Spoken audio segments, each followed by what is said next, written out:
හරි 33 වෙනි ප්‍රශ්නේ කතා කරලා තියෙනවා පහත් දැක්වෙන දත්ත ගැලීම් සටහන සලකන්න විවගත පද්ධති විශ්ලේෂණ හා සැලසුම් ක්‍රමවේදයේ SSADM මේක තමයි අපි DFD අඳිනකොට කරනකොට පාවිච්චි කරන ක්‍රමවේදය right ඒකට කියන නම right අණුව ඉහත රූපයේ දක්වා ඇති A B හා C සංරචක නිරූපණය කරන්නේ අණු පිළිවෙලින් දැන් මේක ලේසි එකක් මේ තියෙන්නේ right ඒක නිසා ඔය DFD එක අඳිනවා නම් මේ ගැන අනිවාර්යෙන් දැනුවත් වෙලා තිබිය යුතුයි right එතකොට මේ oval shape එකකින් A වලින් පෙන්නන්නේ බාහිර භූතාර්ථයක් external entity කියලා කියනවා B වලින් පෙන්නන්නේ process එක ක්‍රියාවලිය C වලින් පෙන්නන්නේ data store දත්ත ගබඩාවක් right එතකොට එක ලේසි A කියන්නේ බාහිර භූතාර්ථය B කියන්නේ ක්‍රියාවලිය C කියන්නේ දත්ත ගබඩාව right එහෙනම් බලමු පස්වෙනි එකේනා තමයි උත්තරේ විදියට ගන්න තියෙන්නේ right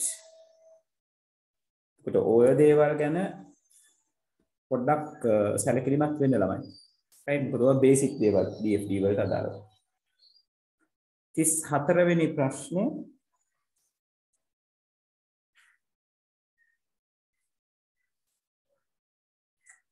පද්ධතියක විවෘතභාවය හා සංවෘතභාවය සම්බන්ධයෙන් පහත දැක්වෙන කුමන වගන්තිය නිවැරදි වන්නේද සිස්ටම් එකක් සම්බන්ධයෙන් අහන්නේ බැංකුවක ස්වයංක්‍රීය ටෙල යන්ත්‍රයක් සංවෘත පද්ධතියක් විය යුතුය බැංකුවක ස්වයංක්‍රීය ටෙල පද්ධතියක් සංවෘත පද්ධතියක් වුණොත් නේද පාරිභෝගිකයන්ට නැත්නම් බාහිර පාර්ශ්ව වලට ගිහිල්ලා ATM එකත් එක්ක ගනුදෙනු කරන්න බැරි වෙනවා මොකද බැංකු පද්ධතියට අදාළ යන්ත්‍රයක් තමයි ටෙල යන්ත්‍රය කියලා කියන්නේ. ඒක බැංකු පද්ධතියේ කොටසක්. එතකොට ඒ සිස්ටම් එකත් එක්ක වැඩ කරන ගණදෙනුකරුවන් වෙන්නේ සාමාන්‍ය ජනතාව. නැත්නම් ඒගොල්ලන්ගේ පාරිභෝගිකයෝ. ඒතර ඒගොල්ලෝ තමයි එක්ස්ටර්නල් එන්ටිටි එක වෙන්නේ. ඒතර සංවෘත පද්ධතියක් වුණොත් දැන් අපි බැංකුව කියන පද්ධතිය අරගත්තොත් සංවෘත පද්ධතියක් වුණොත් බැංකුව බාහිර පරිසරයත් එක්ක නැත්නම් පද්ධතියේ පරිසරයත් එක්ක තියෙන ඉන්ටරැක්ෂන් එක අඩු කරගන්න ඕනේ. ඒතර එහෙම අඩු වෙලා ATM එකක් එක්ක වැඩ කරන්න බෑ. මේක ඇවිල්ලා සංවෘත නෙවෙයි මේක විවෘත පද්ධතියක් කියලා තමයි අපිට අරගන්න වෙන්නේ. ඒක නිසා මෙයා වැරදි. දෙවෙනි ප්‍රශ්නේ කියලා තියෙනවා පොදු භාවිත පරිගණකයක් විවෘත පද්ධතියක්සේ සැලකිය හැකිය. general purpose computer එකක්.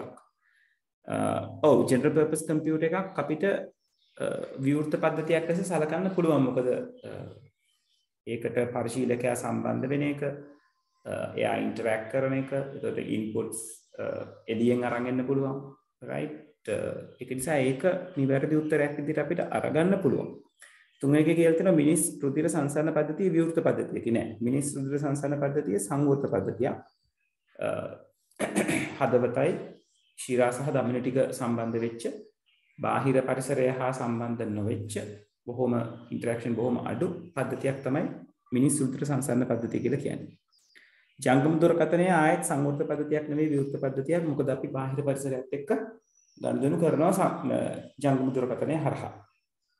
ජංගම දුරකථනය තුලම විතරක් නෙවෙයි අපි සංනිවේදනය කරන්නේ. ඒකෙන් බාහිර පරිසරයේ ඉන්න තව කෙනෙක්ව අපි සංනිවේදනය කරගන්නවා. සූර්ය බල ජනන පද්ධතියක් සංවෘත පද්ධතියද ආයතරයක් ඒක කියන්න බෑ මොකද සූර්ය බල ජනන පද්ධතිය කියන එක නේද අපේ පොළවේ කොහේ හරි තැනක ෆික්ස් කරලා තියෙන්න පුළුවන්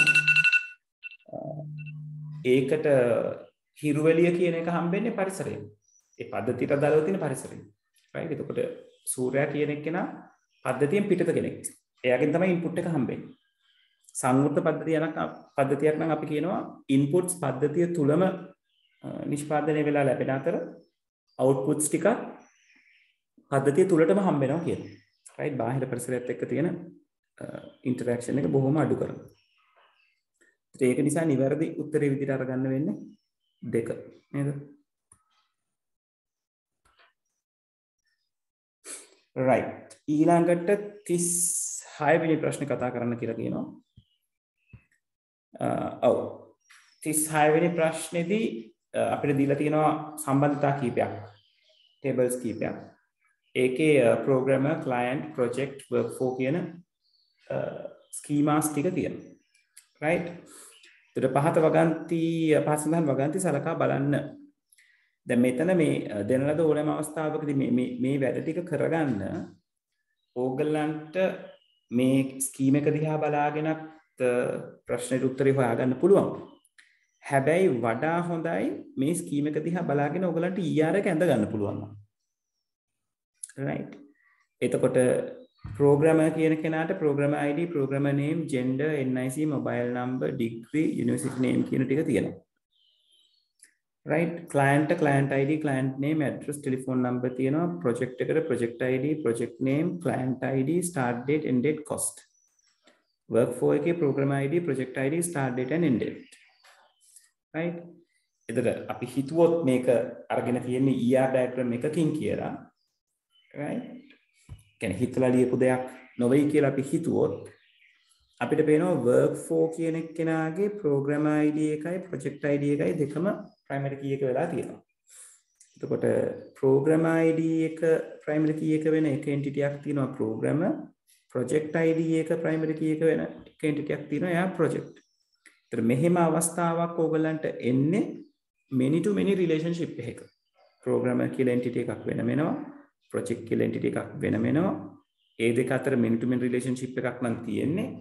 අපි යාව ස්කීම් එකට දාන්නේ ඔය විදිහට. නේද? project ID programmer කියන entity එකයි project කියන entity එකයි අතර තියෙන many to many relationship එකට තමයි මේ වගේ third table එකක් අපි අඳින්නේ. right? ඒක නිසා අපිට කියන්න පුළුවන් programmer කියන entity එකයි project කියන entity එකයි අතර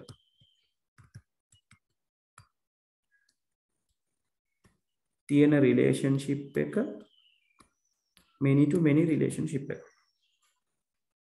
එතකොට මේ work for කියන එකේ start date end date තියෙන නිසා ඒ attributes එන්නේ මෙතනට. start date end date. right? programmer ගේ වටේට යාගේ attributes ටික connect වෙනවා. දැන් මේක ඕගලන්ට structure එකක් විදිහට අහන්න පුළුවන් හොඳ ප්‍රශ්නයක්. කියන්නේ මේක දීලා ER එක මෙහෙම අඳින්න කියන්න පුළුවන්. එතකොට අපි මේක match කරගන්න ඕනේ. එතකොට මේකේ තියෙන programmer name, gender, NIC, mobile number, degree, university කියන ඔක්කොම programmer ගේ attributes. right? එතකොට ඒ attributes ටික ඔය විදිහට යාගේ connect වෙන්න ඕනේ. right? මම මේකේ අපිට අපේ ප්‍රශ්නෙට උවමනා වෙන විදිහට programmer ID කියන key attribute එක විතරක් ඇඳලා පෙන්නන්න අනිත් ටික නම් වලින් ලියන්න යන්නේ. project කියන කෙනා ගත්තම එයාට තියෙනවා project ID එක නේද?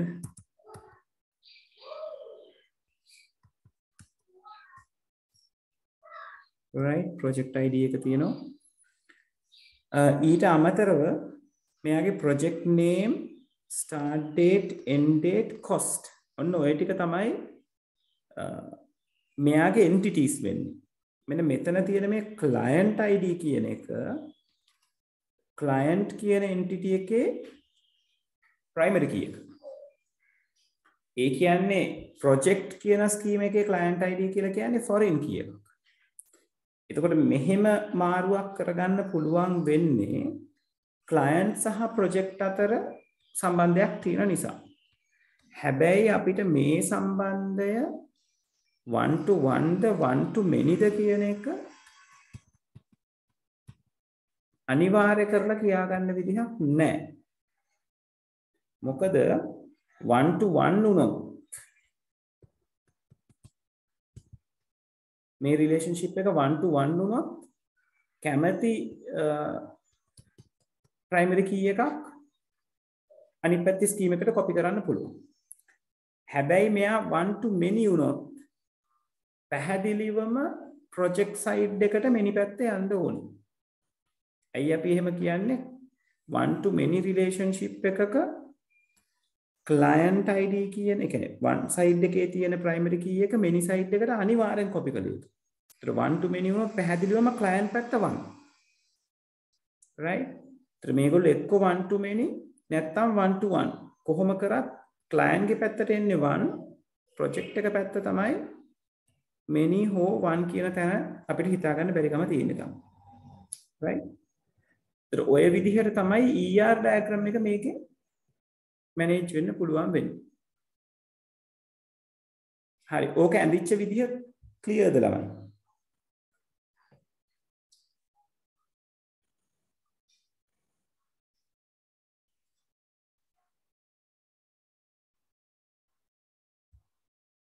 ඔව් ළමයි?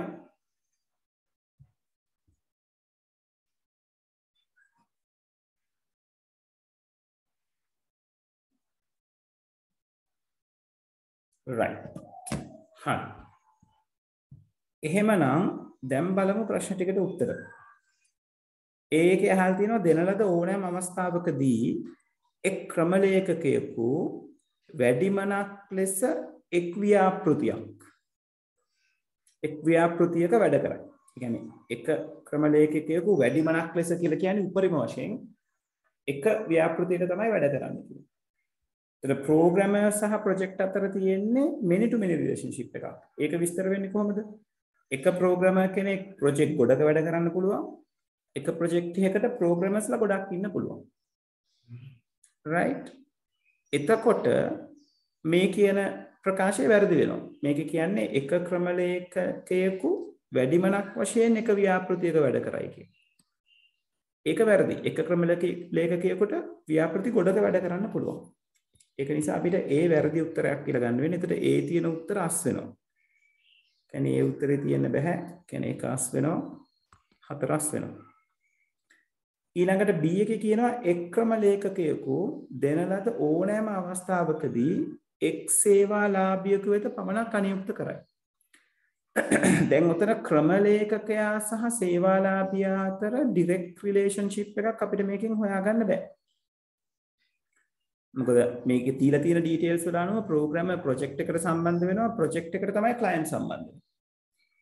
right? ඒක නිසා මේ කියලා තියෙන දේ නිවැරදිද වැරදිද කියන එක අපිට ඩිරෙක්ට් කියන්න බෑ. C කියන එකේද කියලා තියෙනවා එක් සේවාලාභියෙකු හට එක් ව්‍යාපෘතියකට වඩා පැවතිය හැක. ඒක වෙන්න පුළුවන් දෙයක්. අපි මෙතන කතා කරා 1 to 1 වෙන්නත් පුළුවන් 1 to many වෙන්නත් පුළුවන්. මේක කියලා තියෙන්නේ පැවතිය හැකිය කියලානේ. right? ඒ කියන්නේ C කියන කෙනා නිවැරදි කියලා අපිට අරගන්න පුළුවන්. B කියන කෙනා අපිට උත්තරයක් දෙන්න බැරි තැනක්. ඒක ප්‍රශ්නයක් තියෙන තැනක්. ඒතර මෙතන අහන්නේ සෑම විටම නිවැරදි වන්නේ පහත් සඳහන් කවර වගන්තියද කියලා. right? ඔතනදී සෑම විටම නිවැරදි වන්නේ කිව්වම එක් සේවාලාභියෙකුට එක් ව්‍යාපෘතියකට වඩා පැවතිය හැක කියන එකේ කෙනෙකුට තර්ක කරන්න පුළුවන් එකක් තියෙන්නත් පුළුවන් නේද කියලා. සාධාරණ විදිහට ගත්තොත් C කියන තැන තමයි අපිට යන්න වෙන්නේ. උත්තරේ කොහොමද තියෙන්නේ? 36.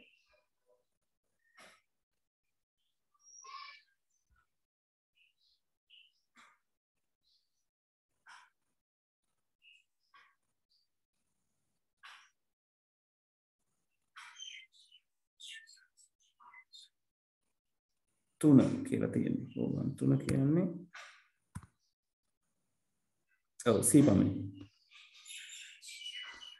නේද? තුන තමයි එතකොට උතන ගන්න පුළුවන් වෙන සාධාරණ පිළිතුර වෙන්නේ. right? ඒ නිසා අපිට තුන්වෙනි එකට ය아가න්න පුළුවන්. හරි. ඊළඟට 38 කියන එක අහලා තියෙනවා. පහත් සඳහන් වගන්ති අතුරින් කවරක් නිවැරදි වන්නේද? සියලු සම්බන්ධතා තෙවැනි ප්‍රමත අවස්ථාවේ පවතී. right? ඔතන ළමයි පොඩි කන්ෆ්ලික්ට් වෙන තැනකට ප්‍රශ්න එනවා. හේතුව දැන් අපි අර උඩ අපි උපකල්පනය කරලා ER එකක් ඇඳන්නේ. මෙතනදී මේගොල්ලෝ කියලා තියෙන දේවල් එක්ක අපිට පොඩ්ඩක්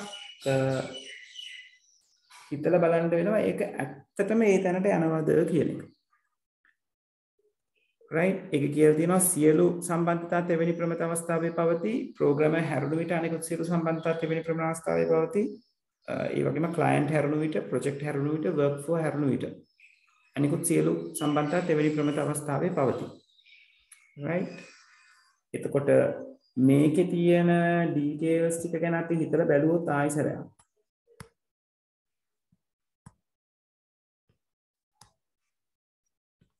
right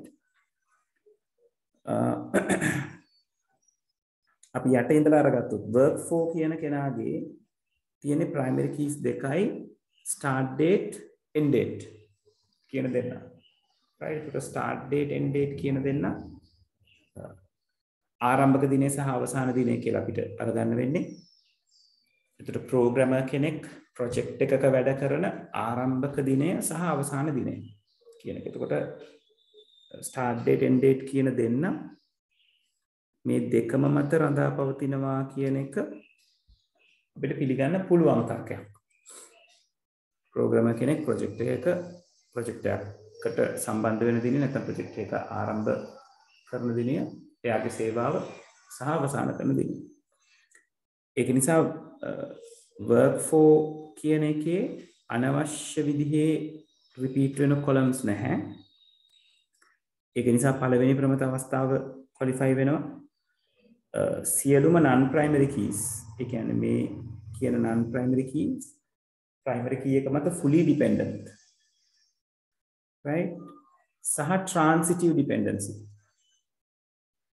then dependency හරි මේ non primary key එක මත depend වෙනවා කියන තැනට ආවම අපිට කියන්න පුළුවන් 2NF qualified වෙනවා කියලා second normal form qualified වෙනවා කියලා ඊළඟට transitive dependency නෑ කියලා කිව්වම අපිට කියන්න පුළුවන් third normal form එකකට qualify වෙනවා කියලා. කියන්නේ work for කියන එකේනා 3NF කෙනෙක් විදිහට ගන්න පුළුවන්.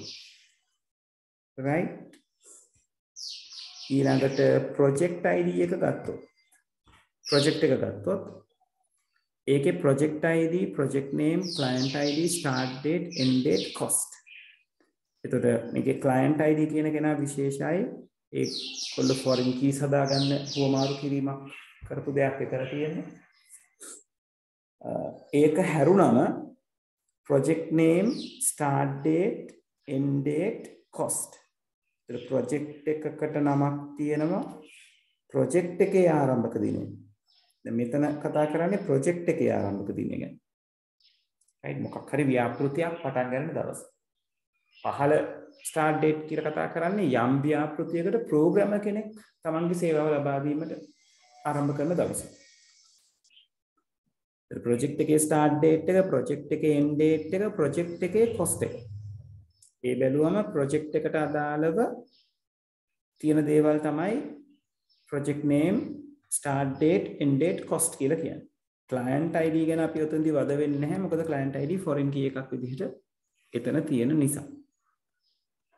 එහෙම බැලුවම first normal form okay unwanted repetition කියන එක නැහැ මෙතන columns අනවශ්‍ය විදිහට repeat වීම කියන එක හොයාගන්න නැහැ second normal form එකත් qualified මොකද project name start date end date cost කියන ටිකම project ID එක මත රඳා පවතිනවා right ඊළඟට transitive dependency වෙන කෙනෙක් primary key නොවන කෙනෙක් තවත් primary key නොවන කෙනෙක් මත රඳා පැවතීමක් මෙතන පෙන්වන්නේ නැහැ. right ඒක නිසා අපිට project එකත් third normal form කියලා අරගන්න පුළුවන්. right the work for third normal form project එක third normal form. client එකේ තියෙන්නේ client ID තියෙනවා client name, address, telephone number. ඔය කියන දේවල් ටික තියෙනවා. එතකොට client අදාළව තියෙන දේවල් තමයි client name, address, telephone number කියලා කියන්නේ. එතකොට අපිට කියන්න පුළුවන් client ID එක මත අනිත් කට්ටිය ඔක්කොම depend වෙලා ඉන්නවා. unwanted repetition නැහැ. ඒක නිසා 1NF qualified. primary key නොවන කට්ටිය primary key එක මත depend වෙනවා. ඒක නිසා 2NF qualified transitive dependency නැහැ. ඒක නිසා 3NF qualified. මෙයාවත් ගන්න පුළුවන් 3NF විදිහට. programmer ගේ programmer ID එකට අදාළව තියෙන්නේ programmer name, gender, NIC, mobile phone number, degree, university name. එතකොට ඒක programmer ගේ නම, gender එක, එයාගේ NIC එක, mobile phone number එක, එයාගේ degree එක ලබාගත්ත university එක. එතකොට ඕතනදී unwanted repetition නැහැ පැහැදිලිවම. අනවශ්‍ය විදිහට repeat වෙන columns නැහැ. ඒක නිසා 1NF qualified. මේ කියන primary key නොවන fields ඔක්කොම programmer ID එක මත depend වෙන කට්ටිය. කියන්නේ programmer ගේ දේවල් තමයි උතන තියෙන්නේ. right? ඒ කියන්නේ dependency තෝකේ. ඒ කියන්නේ second normal form තෝකේ. transitive dependency වලට ආවම මෙන්න මේ දෙන්න ගැටලුවක් වෙනවා. degree එකයි university name එකයි. මොකද degree එක කියන එක university name එක මත රඳා පවතිනවා. දැන් අපි IT degree එකක් අරගත්තොත් අපි IT degree එකක් තියෙනවා කිව්වොත් අපි අහන දෙයක් තමයි මොකද්ද university එක. right? ඒක මොරටුවද කොළඹද එහෙම නැත්නම් private university එකක්ද මොකද්ද කියන්නේ. එතකොට degree එක කියන එක රඳා පවතින දෙයක් තමයි university එක. ඒක course එකෙන් course එකට change වෙන්න පුළුවන්. content change වෙන්න පුළුවන්. එහෙමත් නැත්නම් degree එක award කරන විදිය change වෙන්න පුළුවන්. ඒ දෙන්න අතර සම්බන්ධතාවක් තියෙනවා. ඒක නිසා මෙතන අපි කියනවා transitive dependency එකක් පෙන්නනවා කියන එක. right? ඒ නිසා අපි කියනවා third normal form කියන තැනට එන්න බෑ කියන එක. right? එහෙම බැලුවොත් 38ට අදාළ උත්තරේ වෙන්නේ දෙවෙනි උත්තරේ. ප්‍රෝග්‍රෑමර් හැරුණු විට අනෙකුත් සියලු සම්බන්ධතා තෙවෙනි ප්‍රමත අවස්ථාවේ පවතී කියන එක. හරි. පැහැදිලිද ළමයි?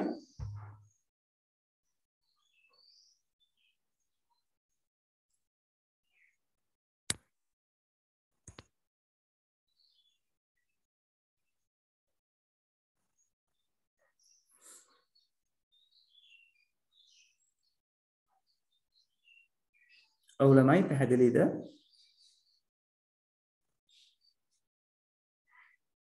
right. 39 පහක් දක්වා ඇති දත්ත සමුදා සංරෝධක සලකා බලන්න. ප්‍රාථමික යතුර, දත්ත ප්‍රරූපය, ආගන්තුක යතුර. දත්ත සමුදා වබුවක දත්ත අනුපිටපත් කිරීමට පරිශීලකයන්ට ඉඩ නොදෙනු ලබන්නේ ඉහත පෙන්වා ඇති කවර සංරෝධකද?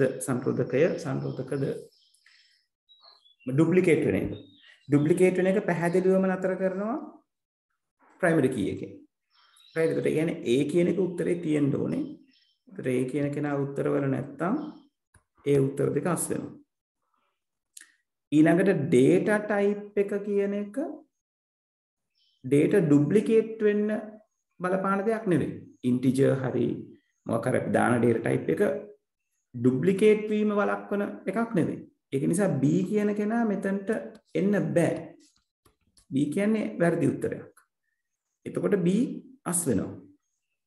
right? ඒ කියන්නේ තුන්වෙනි එකත් අස් වෙනවා. right? ආගන්තුක යතුර කියන එක ආගන්තුක යතුර කියන concept එකේ වෙන්නේ relationship එකක් සම්බන්ධයෙන් වැඩ කරන එක. right? එතකොට ඒක දත්ත අනුපිටපත් වීම සඳහා බලපෑමක් සිද්ධ කරන්නේ නැහැ. අපිට indirectly කියන්න පුළුවන් ආගන්තුක යතුර කියලා කියන්නේ මොකක්ද? වෙනත් ටේබල් එකක තියෙන ප්‍රාථමික යතුරක් ඒක සම්බන්ධ කරගෙන තමයි රිලේෂන්ෂිප් එක හැදෙන්නේ කියන ආගියුමන්ට් එකට එන්න පුළුවන්. මෙතනදී දත්ත ඩුප්ලිකේට් වෙනවා කියන එක data duplicate වීම foreign key එකකින් duplicate වීම නෑ නේද? foreign key එකකින් duplicate වීම අරගන්න විදිහක් නෑ. ඒක වැඩේ ටිකක් remote. right? 39ට උත්තරේ කොහොමද තියෙන්නේ? 1. ඔව්. අපිට එතකොට ගන්න වෙන්නේ ඒ පමණි කියන උත්තරය. right? මොකද ආගන්තුකයා තුර සම්බන්ධ වෙන්නේ රිලේෂන්ෂිප් එකක්, සම්බන්ධතාවක් හදාගන්න. එතනදී ආගන්තුකයා තුර කියන ෆීල්ඩ් එකේ data duplicate වෙන්න පුළුවන්.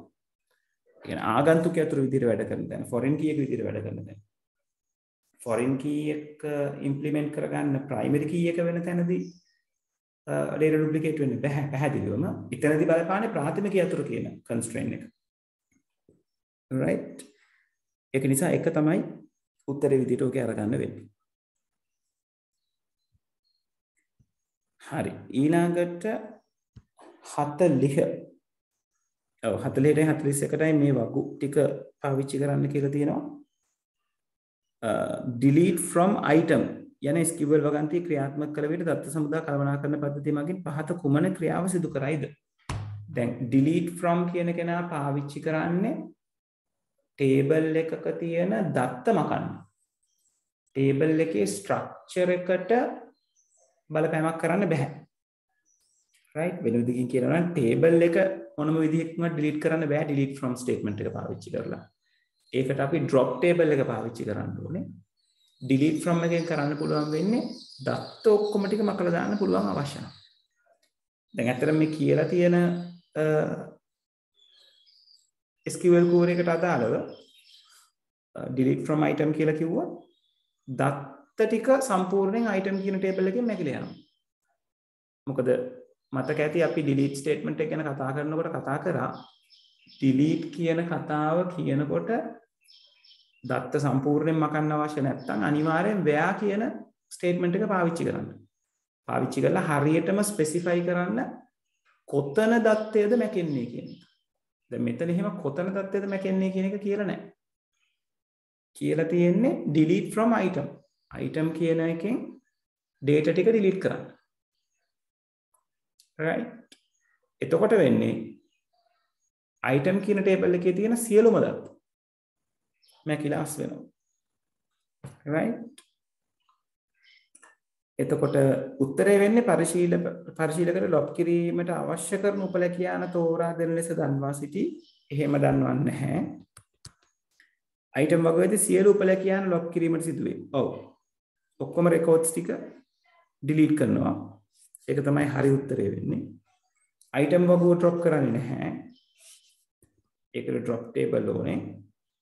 item වගේ කිසිදු උපලැකියානයක් drop කරන්න ලැබෙන්නේ නැහැ. ඔක්කොම ටික drop කරනවා. වැරදි බව දෙන්න නිසා SQL වගන්තිය ක්‍රියාත්මක නොවේ. වැරද්දක් නැහැ ඒ ස්ටේට්මන්ට් එකේ. වැරද්ද තියෙන්නේ අපි ඒ ස්ටේට්මන්ට් එක ලියන ක්‍රමය කියන්නේ අපේ උවමනාව ඒක නෙවෙයි නම් තමයි අපිට ඒක වැරදි වෙන්නේ. නමුත් කතාව සිද්ධ වෙනවා. එතකොට ඔක්කොම data ටික delete වෙන එක තමයි 40 වෙනි ඔය කියන SQL ස්ටේට්මන්ට් එකෙන් සිද්ධ වෙන්නේ. right. ඊළඟට 43. ඔව් මේ තියෙන්නේ මේ බලලා තියෙන්නේ ඔයගලන්ගේ sender ගේ ඉඳලා destination එකට යනකොට නැත්නම් sender ගේ ඉඳලා receiver ට යනකොට දත්ත ගමන් කිරීම පිළිබඳ ඔයගොල්ලෝ දැනුවත්ද කියන එක. දැන් sender ගේ ඉඳලා receiver ට යනකොට දත්ත ගමන් කරන්න පාවිච්චි කරන්නේ routers නැත්නම් දත්ත ටික ගමන් කරවන්න උදව් කරන්නේ router එක. ඒතර අපි දන්නවා දත්තේ සම්පූර්ණ දත්තේ විදිහටම කමියුනිකේෂන් මීඩියා එක ඇතුලේ යන්නේ නැහැ. data එක පුංචි කොටස් වලට කඩලා අපි ඔය කිව්වා segments කියලා. segment එක packet එකක් ඇතුළට දාලා ඒ packet එක frame එක ඇතුළට දාලා device එකෙන් device එකට ඒ frames ටික මාරු කර කර තමයි data එක එක තැනක ඉඳලා තව තැනකට communicate කරන්නේ. right? එතකොට එතනදී නියමයක් නැහැ. පළවෙනි data packet එක ගියපු පාරෙම දෙවෙනි data packet එක යන්න ඕනේ කියලා. එයා එහෙම යන්නත් පුළුවන්, නොයන්නත් පුළුවන්. වෙන්න ඕන එකම දේ තමයි මේක receiver ගේ පැත්තට කෙසේ හෝ විදියකින් deliver වී තිබී. right? එක පාරවල ගිහිල්ලා අපි අන්තිමට යන්න තියෙන තැනට එන්න පුළුවන්. right? ඒකට අදාළව තමයි මෙතන තියෙන ආගියුමන්ට් එක ගේන්නේ. මේගොල්ලෝ අහනවා x නම් යන්ත්‍රයක සිට y නම් යන්ත්‍රය වෙත 1 MB ගොනුවක් TCP සම්බන්ධයක් කරහා සාර්ථකව යවන ලදී. මෙම ගොනුවේ 10 වැනි බයිටය R නම් වූ මංහසුරුව තුලින් ගමන් කර ඇති බව නිරීක්ෂණය විය. මෙම සංනිවේදන සම්බන්ධයෙන් පහත දී ඇති වගන්තිය. ඒතර 10 වෙනි එක්කෙනා R කියන රවුටර් එකෙන් ගිහිලා තියෙනවා. 10 වෙනි බයිටයට පසු දසදහස් වෙනි බයිටයේද R නම් වූ මංහසුරුව තුලින් ගමන් කර තිබිය යුතුයමය. එහෙම කියන්න බෑ. යුතුයමය කියලා කියන්න බෑ. ගමන් කර තිබිය හැක කියලා තිබුණා නම් හරි. right මේ නිසා මෙයා වැරදි. දසදහස් වෙනි බයිටයේද x සිට y දක්වා 10 වෙනි බයිටය ගමන්ගත් මාර්ගයේම ගමන් කර තිබිය යුතුයමය. ආයෙත් යුතුයමය කියලා කියන්න බෑ. right එයාට කැමැති පාරක් ඒ පාරේ යන්න පුළුවන්. ඒ වෙලාවට රවුටර්ස් ටික නිර්ණය කරන්නේ. ඊළඟට කොතනටද යවන්නේ කියන එක. එතකොට මේ වගේ රවුටර්ස් ගොඩක් channel එකේ තියෙනකොට මේ ඔක්කොම ඉන්ටර්කනෙක්ටඩ්. එතකොට මෙයාට තීරණය කරන්න පුළුවන් මේ පාරද යන්නේ මේ පාරද යන්නේ කියන එක. ට්‍රැෆික් එක අනුව එයා ට්‍රැෆික් එක අඩු පාරට යොමු කරනවා. right C වල කියලා තියෙනවා දසදහස් වෙනි බයිටය R නම් මංහසුරුව තුලින් ගමන් කර හෝ ගමන් නොකර තිබිය හැක. අන්න ඒක හරියටම හරි එකක්. කියන්නේ යන්නත් පුළුවන් නොයන්නත් පුළුවන්. right එතකොට C පමණි කියන උත්තරය තමයි ඔයගලන්ට අරගන්න වෙන්නේ.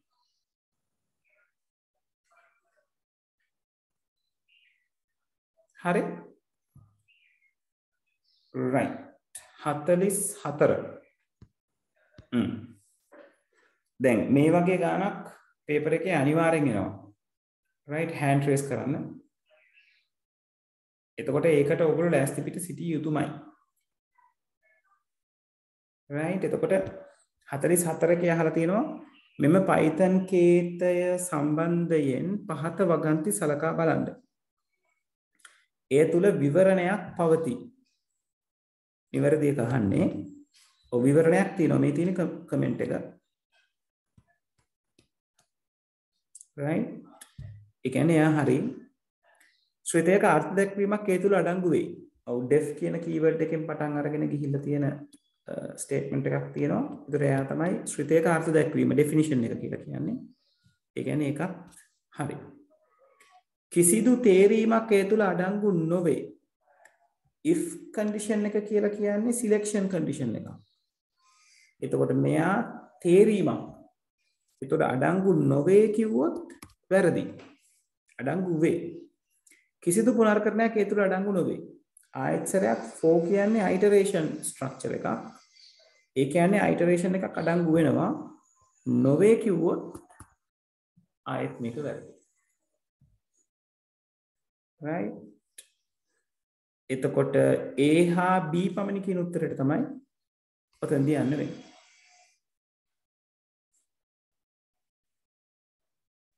right හරි ළමයි මෙතන වෙනකන් කතා කරපු ටික පැහැදිලිද?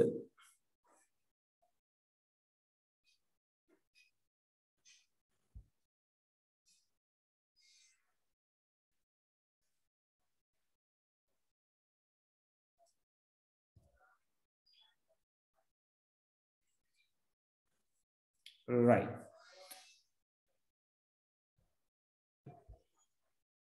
හරි ඊළඟට 48 49 50 කතා කරන්න කියලා තියෙන්නේ 48 කියලා තියෙනවා පහත පෙන්වා ඇති Python ක්‍රමලේඛයේ සලකන්න ඉහත ක්‍රමලේඛයේ ප්‍රතිදානය කුමක්ද? එතකොට මෙතන temp කියලා list එකක් දීලා තියෙනවා print කරන්න කියලා තියෙනවා නේද? temp එකේ ::2 කියලා. right ඒතර temp එක මම ලිව්වොත් temp එක තියෙන්නේ 23 45 2 ඍණ 2 බිංදුව. right ඒතර මේක මේ විදිහට ස්ලයිස් කරන්න කිව්වම ::2 මේ ස්ලයිසින් ඔපරේටර් එකෙන් ඉන්ඩිකේට් වෙන්නේ මොකද්ද? ස්ටාර්ට් එකට අගයක් නැහැ. ඒ කියන්නේ බිංදුවෙන් පටන් කියන්නේ වම් කෙලවරෙන් very first item එකෙන් පටන් ගන්න ඕනේ.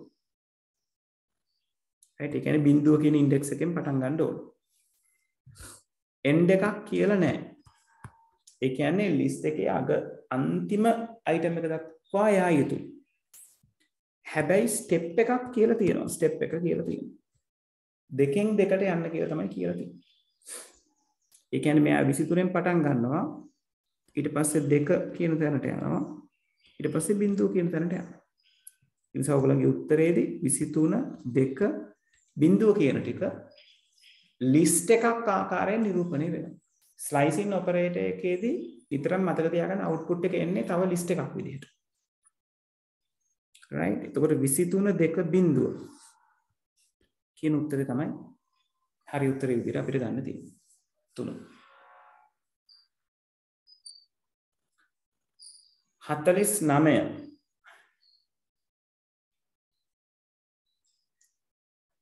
කතා කරලා තියෙන්නේ software agent ගැන. right? මේ software agent කාවට එන්න කලින් පොඩ්ඩක් මේ slice එකේ දේවල් ටික චුට්ටක් මම නැවත මතක් කරන්නම් මොකද ඒගොල්ලෝ නැවත අහන නිසා. right? දැන් මේ කියන ලිස්ට් එකටම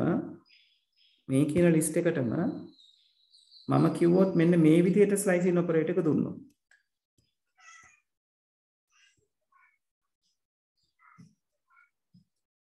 ඔය විදිහට slicing operator එක දුන්නොත් මොකක්ද උත්තරේ එන්නේ ළමයි? එතකොට start එක තියෙනවා end එකක් නැහැ step එකක් නැහැ. මොකක්ද උත්තරේ?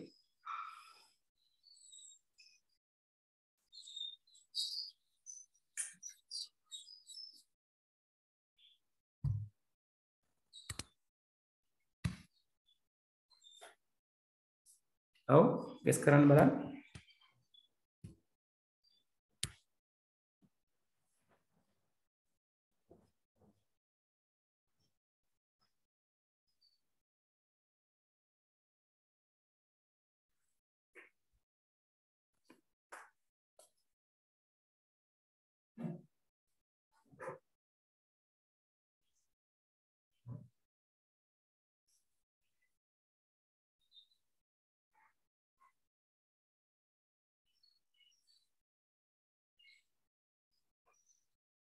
ඔව් ළමයි.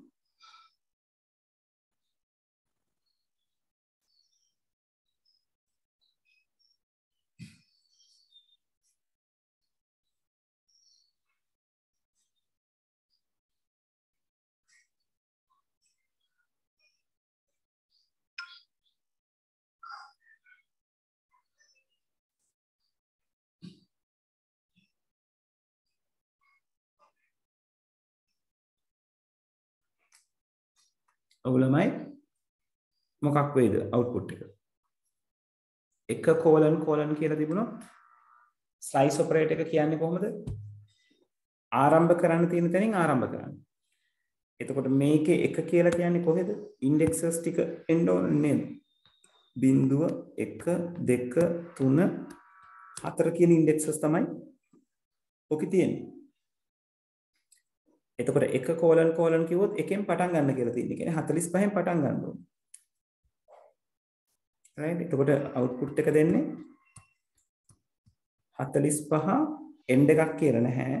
step එකක් කියලාත් නැහැනේ. ඒතර end එකක් කියලා නැත්නම් අන්තිම කෙනා වෙනකන් යනවා. step එකක් කියලා නැත්නම් එකින් එකට තමයි යන්නේ. එතකොට 45 2 ඍණ 2 බිංදුව කියලා ඔයගලන්ට ගන්න පුළුවන් output එක. right? ඒක පැහැදිලිද ළමයි? කොහොමද slice operator එකේ වැඩ කිරීම වෙන්නේ කියන එක?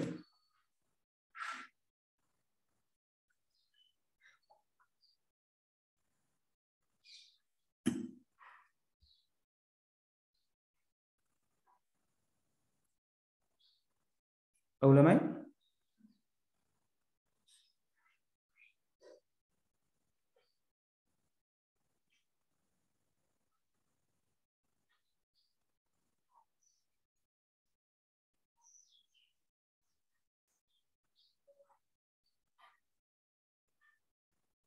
ළමයි මාව ඇහෙනවද?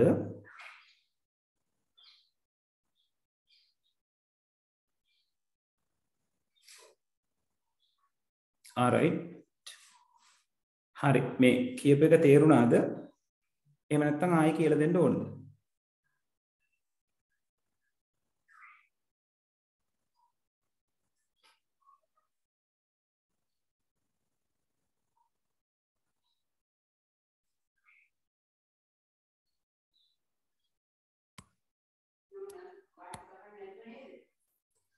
හරි right එහෙමනම් ළමයි මට මෙන්න මේකට උත්තරේ කියන්නකෝ මොකද මේ අපි මතක් කරගන්න එකක් කරන්නේ මේ විදිහට කිව්වොත්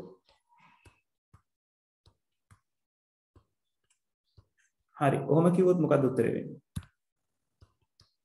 ස්ලයිසින් ඔපරේටර් එක මේ විදිහට පාවිච්චි කරනවා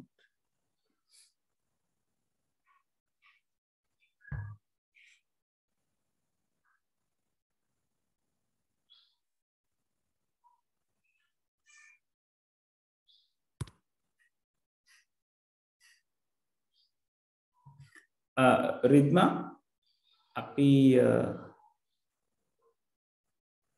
එකින් එකට කිව්වොත් යන්නේ ළඟම තියෙන එක්කෙනා දෙකෙන් දෙකට කිව්වොත් මේ එකක් අතහැරලා තුනෙන් තුනට කිව්වොත් දෙකක් අතහැරලා ඔව් රිද්මාගේ උත්තරේ හරි right 45 බිංදුව කිව් මේ 1::3 කියලා කිව්වොත් 45න් පටන් ගන්නවා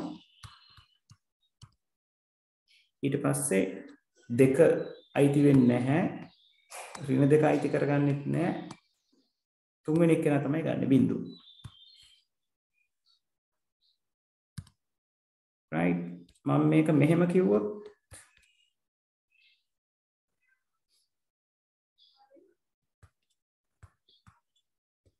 ඔය විදිහට આવොත් මොකද උත්තරේ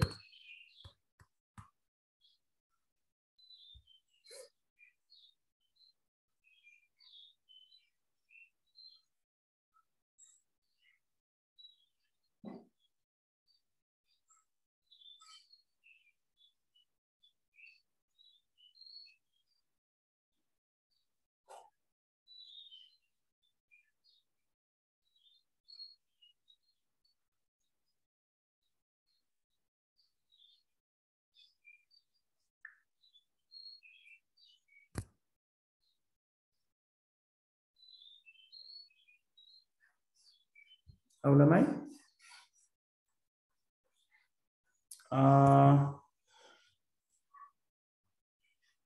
නෑ එතන වර්ධිනව රිද්ම ස්ටාර්ට් එක කියලා තියෙනවා එන්ඩ් එක කියලා තියෙන්නේ 4 කියලා ස්ටෙප් එක කියලා තියෙන්නේ 1යි කියලා එතකොට මොකද වෙන්නේ ස්ටාර්ට් එක කියලා නැත්තම් මුලින්ම පටන් ගන්නවා 23න්ම පටන් ගන්නවා ඒ කියන්නේ 0th ඉන්ඩෙක්ස් එකෙන් පටන් ගන්නවා පටන් අරගෙන ස්ලයිස් වෙන්න කියලා තියෙනවනේ එන්ඩ් එක 4 කියලා තියෙනවා එතකොට 4 නම් එන්ඩ් එක Python වැඩ කරන්නේ අවසන් වෙන්න කියලා තියෙන කෙනාට එකක් කලින් එයා අවසන් වෙනවා එතකොට 23,45,2,-2 කියන ඔක්කොම ටික එනවා හේතුව ඇයි එන්ඩ් එක විතරයි මෙතන කියලා තියෙන්නේ ස්ටාර්ට් එක කියලා නෑ ඒක නිසා මුලින්ම පටන් ගන්නවා ස්ටෙප් එක කියලාත් නෑ ඒක නිසා ස්ටෙප් එක by default 1යි කියලා අරගෙන තමයි ඉවර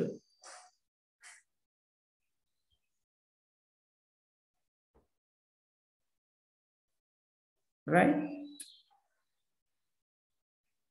තේරුණාද ළමයි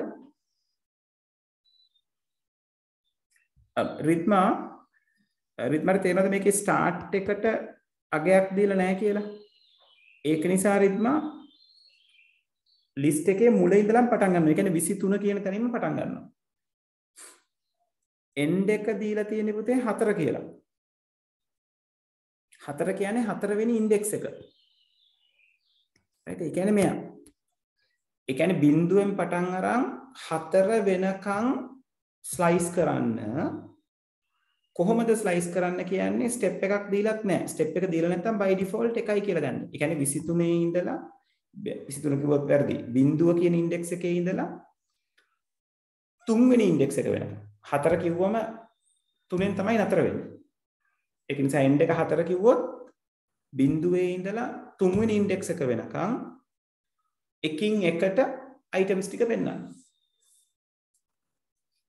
එතන බිංදුව ඉන්ඩෙක්ස් එක කියන්නේ 23 තුන්වෙනි ඉන්ඩෙක්ස් එක කියන්නේ ඍණ 2. එතන 23 45 2 ඍණ 2 කියන ඔක්කොම ටික පෙන්නනවා. ඇයි එකින් එකනේ පෙන්නන්න කියලා තියෙන්නේ?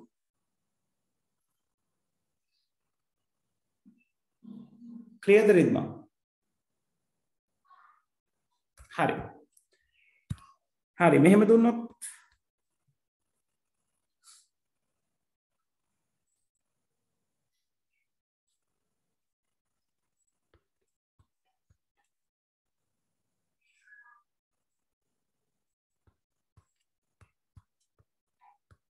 ඔව් මේකට මොකද උත්තරය වෙන්නේ?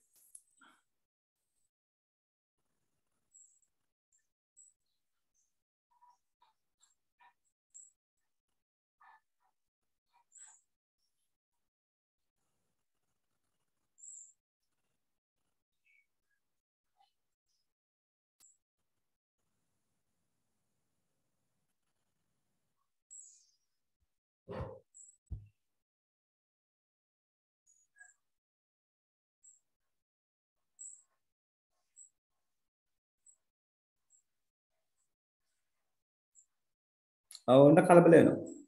පළවෙනි ඉන්ඩෙක්ස් එකෙන් පටන් ගන්න කියලා තියෙනවා. අන්න හරි චම. ඒක තමයි උත්තරේ වෙන්නේ. රිද්මා පළවෙනි එකෙන් පටන් ගන්න කියලා තියෙන්නේ.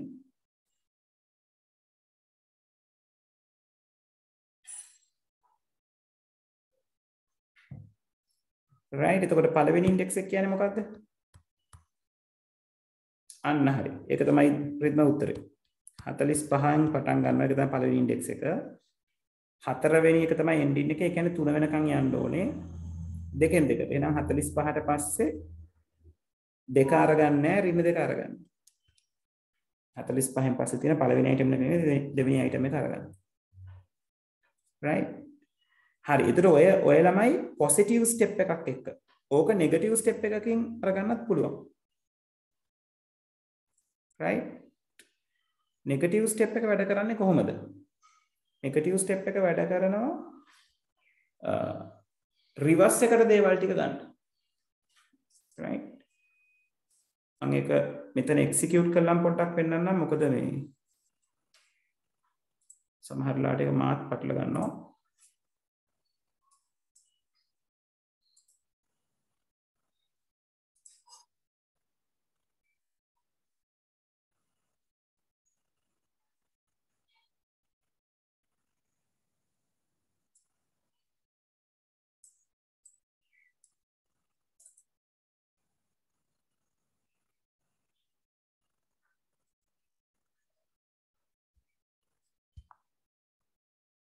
right මෙතන මම ලිව්වොත් print කරන්න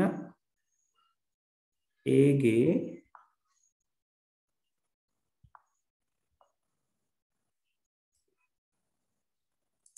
මෙතන තව එක item එකක් වැඩි කරන්න ළමයි.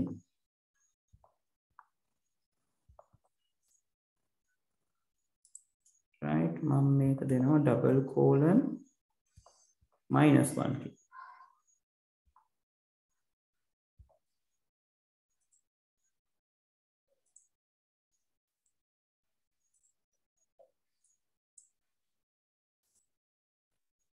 මම දැන් මේක run කරොත්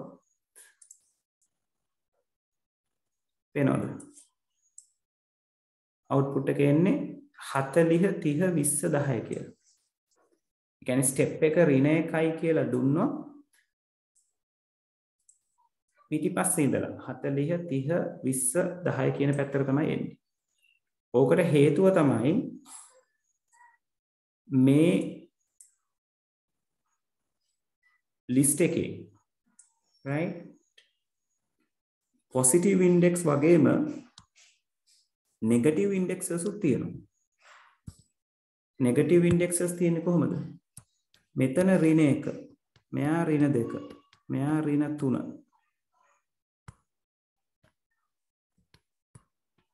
මෙතන ඍණ 4, මෙතන ඍණ 5. right ඔය විදිහට negative indexes set එකකුත් ඔය index type variable වලට තියෙනවා. ඒතර මේ වැඩේ list එකක දකින්න පුළුවන්, tuple එකක දකින්න පුළුවන්, string එකක දකින්න පුළුවන්. right දැන් මම string එකක් ලිව්වොත් hi හිස්තනක් hi කියලා. right මේකට positive indexes තියෙනවා 0.1 හිස්තැනට 2 මෙයාට 3 මෙයාට 4. negative ගත්තොත් ඍණ 1 ඍණ 2 හිස්තැනට ඍණ 3 මේ i එකට ඍණ 4 මේ h එකට ඍණ 5.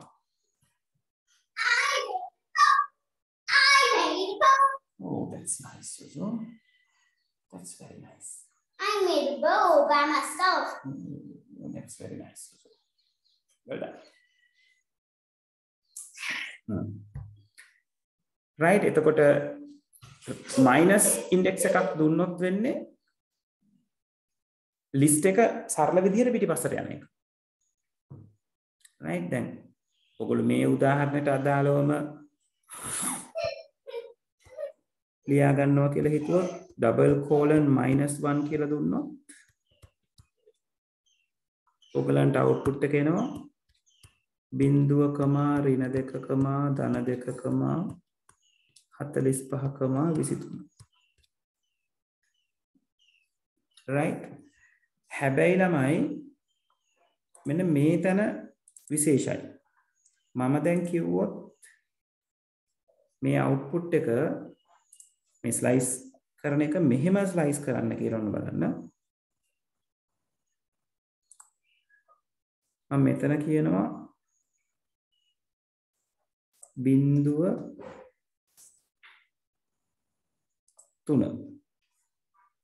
right බිංදුව කියන්නේ එතකොට 10 3 කියන්නේ 40 0.1 2 3 කියලා ස්ටෙප් එක -1 දීලා මම රන් කරොත් පේනවද output එක empty list එකක් එන්නේ ඇයි ඒක empty list එකක් එන්නේ අපිට බැහැනේ දකුණු අත පැත්තට minus indexers ගෙනියන්න බැහැනේ minus indexers යන්නේ මේ කියන්නේ minus step එක යන්නේ වම් අත පැත්තට නමුත් අපි කියන්නේ බිඳුවෙන් පටන් අරන් 3 දක්වා යන්න. ඒ කියන්නේ මේ පැත්තට minus විදිහට යන්න කියලා. ඒක possible නෑ. ඒක නිසා error එකක් දෙන්නේ නැහැ. empty brackets දෙකක් දෙනවා. right? මොකක්ද මෙතනට ලියන්නම්. මේක මං කිව්වොත් 1:4:1 කියලා output එක වෙන්නේ empty bracket දෙකක්. ඕකම අපිට අනිත් පැත්ත ගැහුවොත්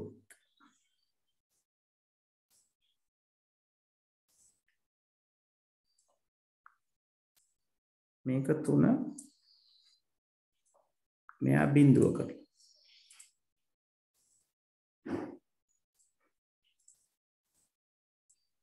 right එතකොට වැඩේ හරියට වෙනවා 40 30 20 right මොකද 3 කියන්නේ මේ ඉන්ඩෙක්ස් එක මේ වැලියු එක බිඳුව කියන්නේ මෙයා right එතකොට කොහොමද දෙන්නේ 40 30 20 ඇයි එතනින් නතර වෙන්නේ මොකද end එක වැඩ කරන්නේ අපි දන්නවා කියලා තියෙන තැනට එකක් කලින් right එතකොට ඔය කියන විදිහට මම මෙතන දුන්නොත් 4:1:1 කියලා අපේ ලිස්ට් එකේ තියෙන්නේ 23,45,2,-0. ඔක තමයි ලිස්ට් එක. මේ තමයි indexes.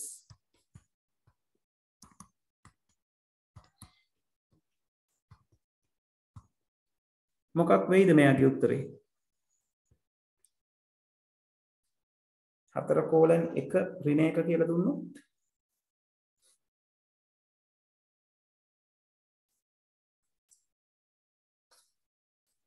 අවුලමයි මොකක් වෙයිද උත්තරේ?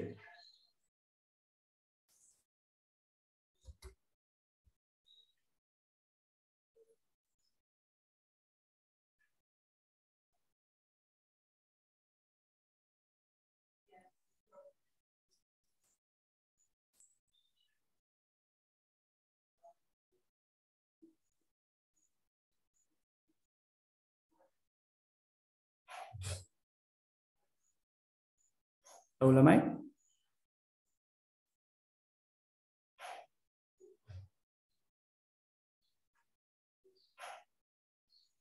අන්න හරිද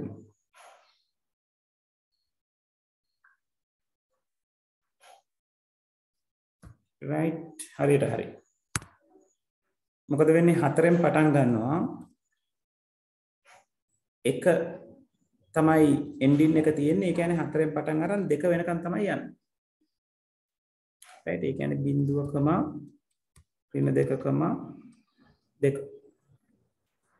ඔය විදිහට ලිස්ට් එක ඉවරයි හරි මේ ස්ලයිස් වෙන විදිහ ගැන චුට්ටක් ලියාගත්තට කමක් නැහැ ළමයි. විනාඩියක් අරගෙන මේ දේවල් ටික පොඩ්ඩක් ලියා ගන්න. right ටක් ගාලා ලියා ගන්න ළමයි. ඉවර වෙච්ච ගමන් මට කියන්න.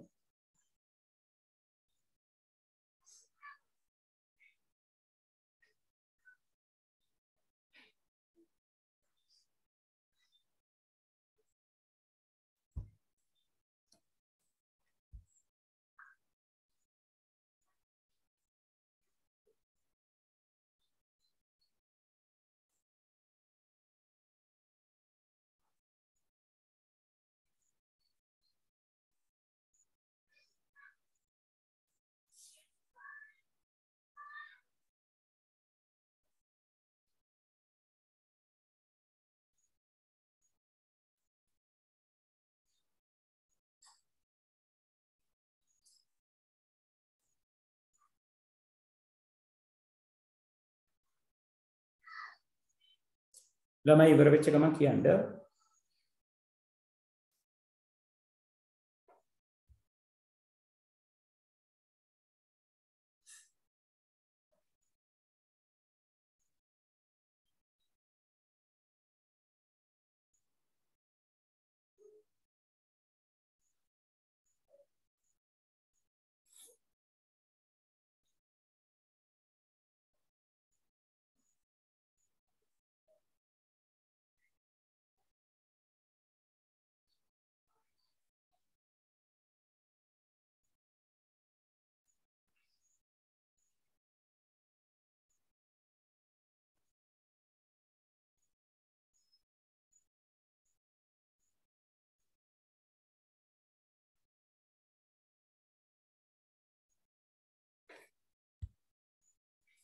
right හරි තාම ලියන කවුරු හරි ඉන්නවද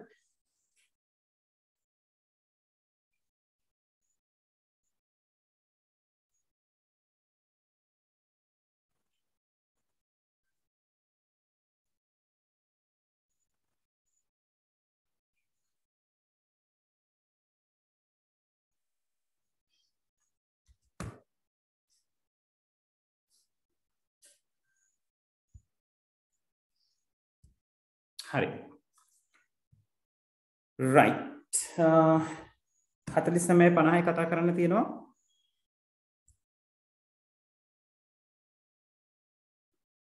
49 ප්‍රශ්නේ කියලා තියෙනවා මෘදුකාංග නියෝජිතවරු සම්බන්ධයෙන් වැරදි පහක් සඳහන් කුමක්ද දැන් මෘදුකාංග නියෝජිත ගැන නැත්නම් software agent කියලා කතා කරනකොට මම කිව්වා software agent කියන්නේ program එකක් වුණත් ඒක මිනිස්සෙක් ගැන හිතලා හිතන්න එතකොට ලේසි මේකට උත්තරේ හොයාගන්න right ඔවුන් යම් ප්‍රමාණයක ස්වාධිකාරය පෙන්눔 කරයි autonomy කියන එක right ඒ කියන්නේ ස්වාධිකාරය කියලා කියන්නේ Tamanටම වැඩ කරගන්න පුළුවන් කියන එක right software agent කෙනෙක් හදන්නේ හිම තමයි ඒක AI technology එකක් AI algorithms තියෙන්නේ ඒක නිසා ඒගොල්ලන්ට කියලා තියෙන්නේ ඒගොල්ලන්ගේ algorithm එක build up කරලා තියෙන්නේ environment එක හඳුනගෙන වැඩ කරන්න right දෙක ඔවුන් ප්‍රතික්‍රියක පද්ධති වල උපකුලකයක් වෙයි reactive systems වල විය හැකි අපි බලමු කොහොමද කියලා වැරදි එක අහන්නේ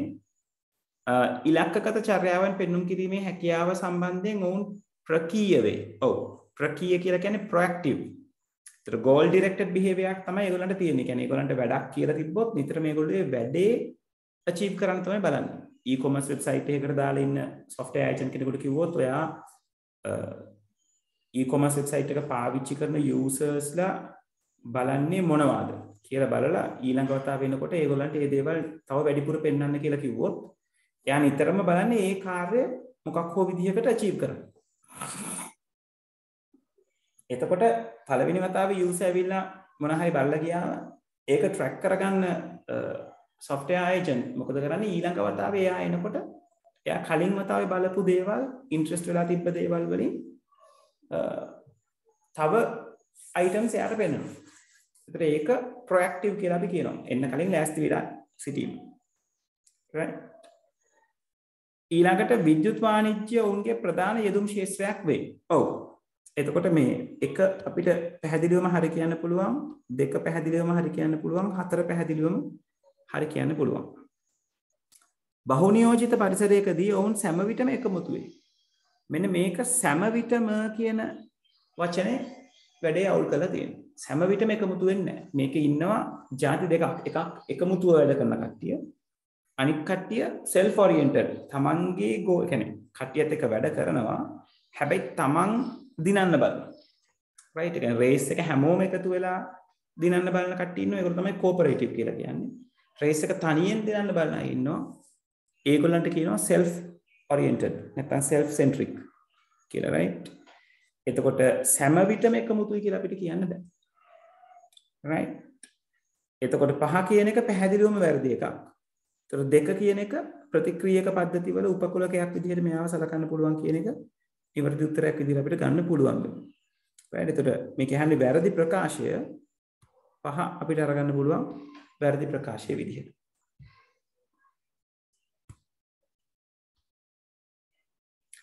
right. 50 වෙනි ප්‍රශ්නය අහලා තියෙනවා කෘත්‍රිම බුද්ධි ක්‍රමෝපා සඳහා පහත් සඳහන් කවරක් උදාහරණ වන්නේද? කෘත්‍රිම AI ටෙක්නොලොජිස් වලට කතා කරන ශේෂ්ත්‍ර තුනක් අපි තියෙනවා. එකක් තමයි නියුරල් නෙට්වර්ක් කියන එක කෙනා එයා හරි. ජෙනටික් ඇල්ගොරිතම් කියන එක කෙනා එයාත් හරි. ඊට අමතරව අපි කතා කරන්නේ එක්ස්පර්ට් සිස්ටම් එක.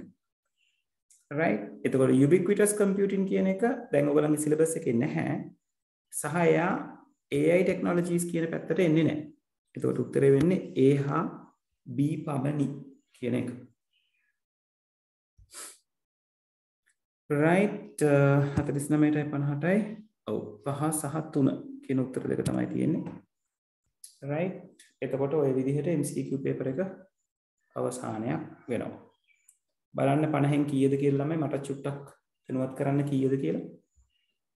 මම ඒ අතරතුරේ ස්ට්‍රක්චර්ඩ් එක පැත්තට යනවා අපිට එක ප්‍රශ්නයක් දෙකක් කතා කරගන්න ටයිම් එකක් තියෙන නිසා.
හරි කොහොමද ළමයි ලකුණු?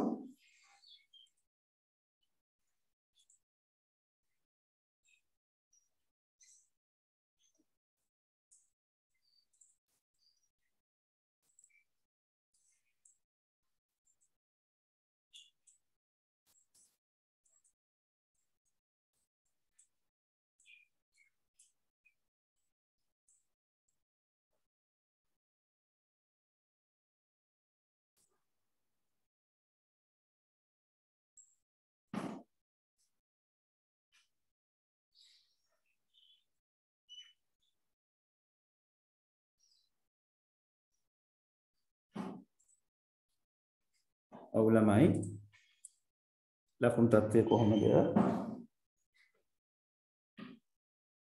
හොඳයි රිද්මා. අපි තව ඉම්ප්‍රූව් කරගන්න ඕනේ. චමත් සහන් මොකද අතේ?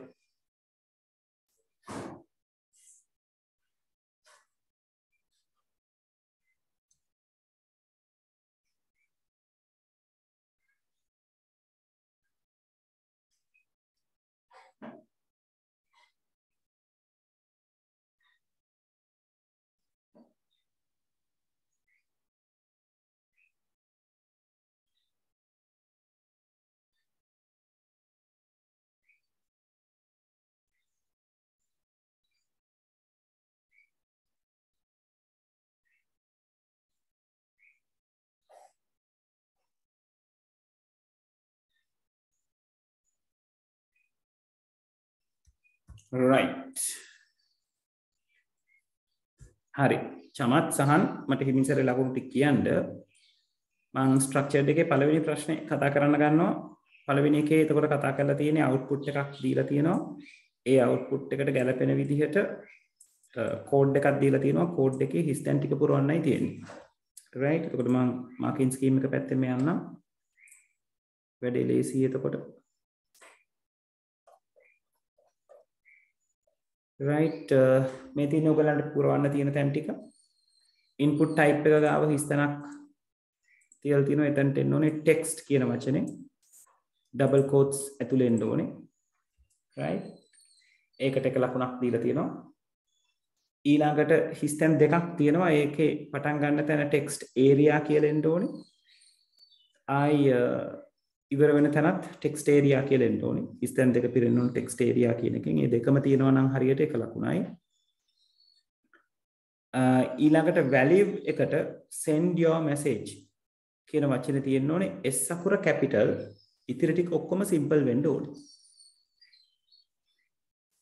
right. ඔය ටික හරියටම තියෙනවා නම් ලකුණු 3ක් ඒ කොටසට අයිති වෙනවා.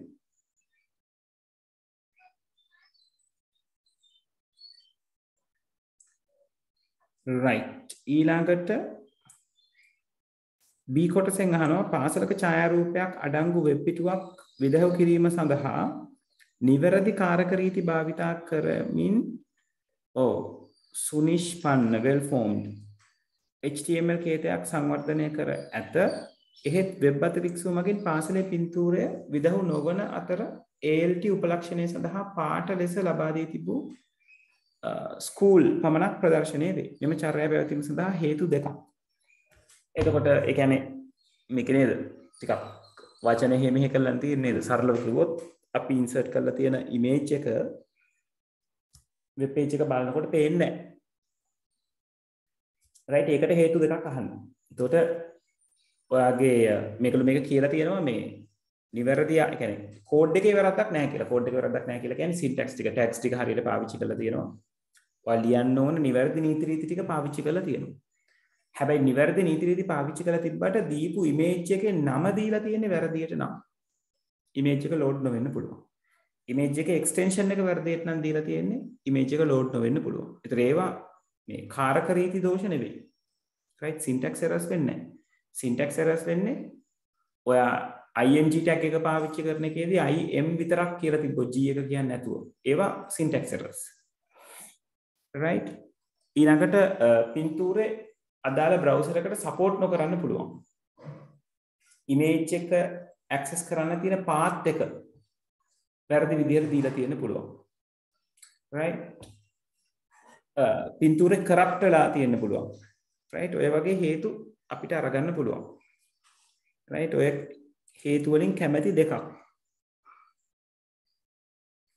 right. source link incorrect කියලා තියෙනවා. අදාළ පින්තූරයට පිවිසීම සඳහා තිබෙන අදාළ මාර්ගය නිවැරදි නොවීම නැත්නම් අදාළ පාත් එක නිවැරදි නොවීම. right. browser එක support නොකිරීම, image එක download කර ගැනීමේ ගැටලු පවතින්න පුළුවන්. image එක corrupt වෙලා තියෙන්න පුළුවන්. නම වැරදිලා තියෙන්න පුළුවන්. extension එක වැරදිලා තියෙන්න පුළුවන්. ඒ කියන්නේ ගොනු දිගුව. ඔය කියන කැමැති උත්තර දෙකක් ලකුණු දෙකක් ඔයගලන්ට දෙනවා. ඊළඟට C කොටසෙන් අහලා තියෙනවා CSS ප්‍රශ්නය. ඒකේ අහලා තියෙනවා පහත CSS කාර්යක ರೀತಿ වලට අනුකූලව නිවැරදිද නැතහොත් වැරදිද යන දක්වන්න යම් නීතියක් වැරදි නම් මෙහි නිවැරදි ආකාරය ලියා දක්වන්න. දැන් මේක ලියනකොට පොඩක් පරිස්සමෙන් ළමයි සමහර කට්ටිය වැඩේ දන්නවා ඊට පස්සේ ලියන විදිහ ලියන්න ගිහිල්ලා වැඩේ අවුල් කරගන්නවා. right දැන් මේකේ පළවෙනි රූල් එක බැලුවොත් මේක හරි. ඒතර මෙයාට අදාළව එන්න ඕනේ නිවැරදි කියන එක. right මෙතන එන්න ඕනේ font type නෙවෙයි font family. ඒතර මෙයා වැරදි නිවැරදි ආකාරය මොකද්ද? P font family colon Arial semicolon. ඔක තමයි නිවැරදි ආකාරය වෙන්නේ. right ඒක කොහොම ලියන්න පුළුවන්? එහෙම නැත්නම් ඔයගලන්ට උත්තරේ මෙහෙම ලියන්නත් පුළුවන්. P tag එක open කරලා color colon red semicolon එක දාලා මෙතනින් font family colon Arial semicolon කියලා curly brace එක වහන්න පුළුවන්. ඔය දෙකෙන් කැමති විදිහ. right එතන මේක කියන්නේ වැරදි නම් නිවැරදිද නැත්නම් වැරදි යන දක්වන්නේ. කියන්නේ හරිද වැරදිද කියන එක කොහොමත් ලියන්න ළමයි නොලිය ඉන්න එපා. right එතකොට මෙතනත් ඔයාට ඒ වැඩේම කරන්න පුළුවන්. මේක නිවැරදි. right මෙතන background color yellow නේ. ඒතර ඒකට මේක වැරදි. ඒකට සිලෙක්ටර් එකක් නැහැ නේද? සිලෙක්ටර් එක විදිහට බොඩි එක දාලා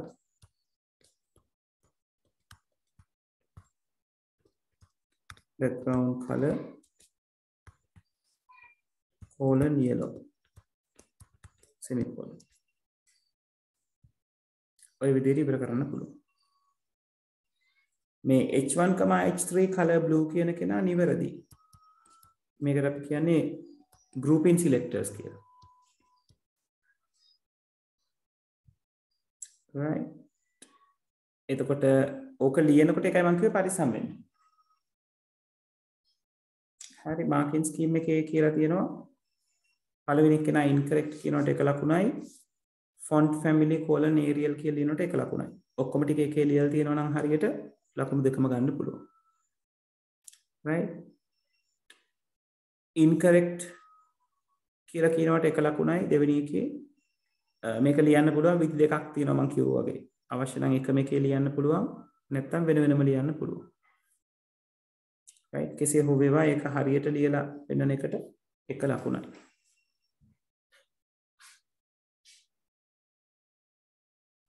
right තුන්වෙනි එකේ correct කියලා ලියනකොට එක ලකුණයි. ඒතකොට පළවෙනි කොටසට ලකුණු 2යි දෙවෙනි කොටසට ලකුණු 2යි තුන්වෙනි කොටසේ එක ලකුණයි.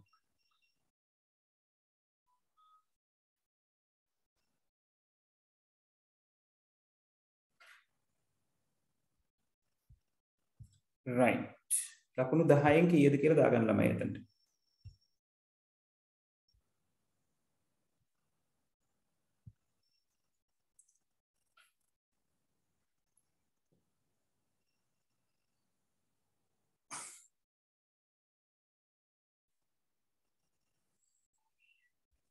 හරි දෙවෙනි ප්‍රශ්නේ ටක් ගාලා කතා කරලා ඉවර කරගමු මේ.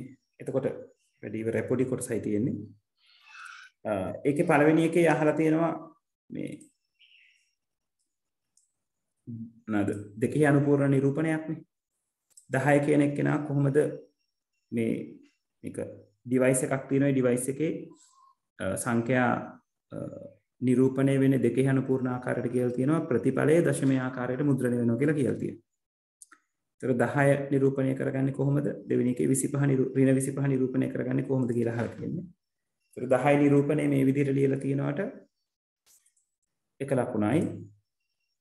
right එතකොට ඔයගලගේ ලී වෙන්න ඕනේ 0.4යි 1.0යි 1.0.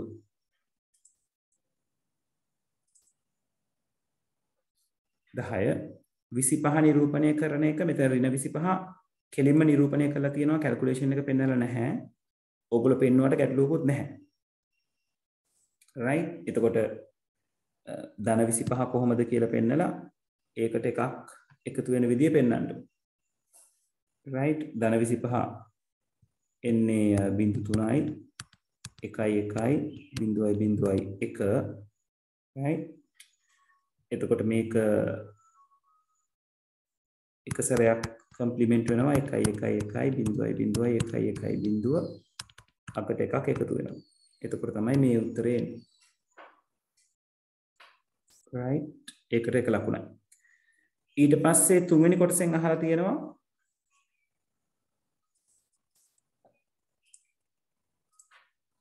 ඉහත 1 2 ඔබ විසින් ලබා දෙන ලද නිරූපණයේ භාවිතයේ නිහත උපක්‍රමය මගින් 10 වෙනි 25 ගණනය කරන අයුරු පහදා දෙන්න.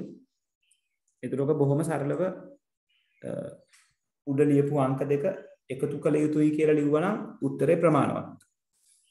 ඕනනම් ඒක එකතු කරලා පෙන්වුවාට ගැටලුවක් නැහැ. right ඒ කියන්නේ මේ add two numbers together කියන එක තමයි ඒගොල්ලෝ සලකා බලන්නේ. එතකොට ඔයා එකතු කරලා පෙන්නුවොත් එකතු කරලා පෙන්නන එකේ ධන ලකුණ තියෙන්න ඕනේ. ඒ කියන්නේ මෙහෙම 0.4යි 1.1.1.1.1.1ට එකතු කරනවා කියන එක පැහැදිලිව පෙන්වන්න ඕනේ. සහ ඒගොල්ලෝ උත්තරේ මොකක්ද කියන එක සලකලා බලලා නැහැ. මේක තමයි එන උත්තරේ. ඒක ඔප්ෂනල් එක තිබුණත් නැතත් ඔයගලන්ට ලකුණු දෙනවා මේක හරියට එකතු කරනවා කියන අයිඩියා එක දුන්නා. එතකොට ඒක කියලා තියෙනවා නම් තව එක ලකුණක් අරගන්න පුළුවන්. ඊළඟට හතරවෙනි කොටසේ අහලා තියෙනවා ඉහත තුන කොටසෙන් ලබාගත් ප්‍රතිඵලය මුද්‍රණය කර ගැනීම සඳහා දශමයේ ආකාරයට පරිවර්තනය කර ගැනීමට අවශ්‍ය පියවර ලියා දක්වන්න. එතකොට එතනදී මුලින් කියන්න ඕනේ කොහොමද ධනද ඍණද කියලා අඳුනගන්නේ කියන එක. right වැඩිම වෙසසි පිටුව සලකලා ඒක බිඳුව නම් ධනාගයක් එක නම් ඍණාගයක්. එතකොට ධනාගයක් නම් ඒක කෙලින්ම එයාගේ දශමයාගයට පරිවර්තනය කරනවා. ඍණාගයක් නම් ඒක පරිවර්තනය කරනවා ඒකේ නැවත අනුපූර්ණය කිරීම කරනවා නේද? දෙකේ අනුපූර්ණ ආකාරය. එතකොට අපි කියනවා යාව විදි කීපයකට කරන්න පුළුවන්. right එක නම් තියෙන්නේ නැවත 2's complement එකට කරා නම් හරි. ඒ කියන්නේ ඉන්න කෙනා නැවත අනිත් පැත්ත හරවලා එකක් එකතු කරන්න ඕනේ. එහෙම නැත්නම් reverse එක යන්න ඕනේ. 2's complement එකේ reverse process එක විස්තර කරන්න ඕනේ. right reverse process එක කියලා කියන්නේ තියෙන උත්තරෙන් එකක් අඩු කරනවා. ඊට පස්සේ යාව flip කරනවා. ඊට පස්සේ යාව දශමයාගයකට convert කරනවා කියන එක. right කෙසේ හෝ ඒ විස්තර කිරීමට ඔයගලන්ට තියෙන එක ලකුණු. right ඔකේ දෙවෙනි කොටසේ අහලා තියෙනවා මේ ජංගම ගිණුම් පවත්වාගෙන මෙන්න මේ කියන මේ ෆැසිලිටිස් ටික ගනුදෙනුකරුවන්ට ලබා දීලා තියෙනවා. ඒ සඳහා අන්තර්ජාල බැංකු සේවාවක් හඳුන්වා දෙන්න ඒගොල්ලෝ තීරණය කළා තියෙනවා කියලා කියනවා. right දැනට තියෙන දේවල් ටික අන්තර්ජාලය හරහා සිදු කරගන්න. මේ මගින් ගනුදෙනුකරුවන්ට තම ගිණුම් වල ශේෂය තහවුරු කර ගැනීම, බිල්පත් කියවීම, වෙනත් ගිණුම් සඳහා ආරමුදල් හුවමාරුව හා බැංකුව සමග සංනිවේදනය යන පහසුකම් මාර්ගගතව ලබා දීමට අවශ්‍ය පහසුකම් සැපෙයි. පළවෙනි එකේ අහලා තියෙනවා බැංකු ගනුදෙනුකරුවන් අන්තර්ජාල බැංකු සේවා භාවිත කිරීමට පසුබට විය හැකි හේතු දෙකක්. right එතකොට ඔකට හේතු ගොඩක් ලියන්න පුළුවන්. මෙතන කියලා තියෙනවා security, privacy, reliability කියන points තුන. right ආරක්ෂාව ඒ කියන්නේ ඔයගොල්ලෝ security, privacy, reliability කියලා ලියන්න එපා. right ආරක්ෂාව, පුද්ගලිකත්වය, විශ්වාසවන්තභාවය කියන එක ඒක පොඩ්ඩක් විතර explain කරලා ලියන්න. right ආරක්ෂාකාරී බව තහවුරු කිරීම නොකිරීම කියන සාධකයේ මත පුද්ගලිකත්වය නැත්නම් පුද්ගලික තොරතුරු අන්සතු වේයයි කියන සාධකයේ මත right මාර්ගගත ගනුදෙනු පිළිබඳ විශ්වාසවන්ත භාවයක් නොමැති වීම right ඊළඟට උතන්ට සාක්ෂරතාව පරිගණක සාක්ෂරතාව ගන්න පුළුවන් නේ. පරිගණක සාක්ෂරතාවය මදි වීම නැත්නම් නොතිබීම. right ඊළඟට මේ හැකින් ප්‍රහාර මොනවාද? හැකර්ස්ලා හරහා සිදුවිය හැකි ප්‍රහාර. නැත්නම් තමන්ගේ පුද්ගලික තොරතුරු අන්සතු වීමට ඇති හැකියාව. right ඔය කියන උත්තර ගන්න පුළුවන්. එතකොට ලකුණු දෙකක් හම්බ වෙනවා. ඔයින් කැමති දෙකක් ලියලා තියෙනවාට. ඊළඟට අහනවා මේ යෝජිත අන්තර්ජාල බැංකු සේවා සැපීම B2C නම් ව්‍යාපාරික වර්ගයක් බව ඔබ පිළිගන්නේද? ඔබේ පිළිතුර සනාථ කරන්න. ඒත් මේක ලියනකොට මම නිතරම කියලා තියෙනවා අර කැරක්ටර්ස් ගැන කතා කරන්න කියලා නේද? එතකොට මාකින් ස්කීම් එකේ කියලා තියෙන්නේ ඔව් මේක B2C වර්ගයේ එකක්. හේතුව තමයි බැංක් එක කියලා කියන්නේ බිස්නස් එකක්. ඒගොල්ලන්ගේ කස්ටමර්ස්ලා කියලා කියන්නේ කන්සියුමර්ස්ලා පාරිභෝගිකයෝ. එතකොට ඒගොල්ලන්ට මාර්ගගතව සේවාවන් ලබා දීමක් තමයි බැංකුවෙන් පාරිභෝගිකයන්ට සිද්ධ වෙන්නේ. ඒක නිසා මේක B2C කියන වර්ගයට අදාළයි කියලා කියනවා.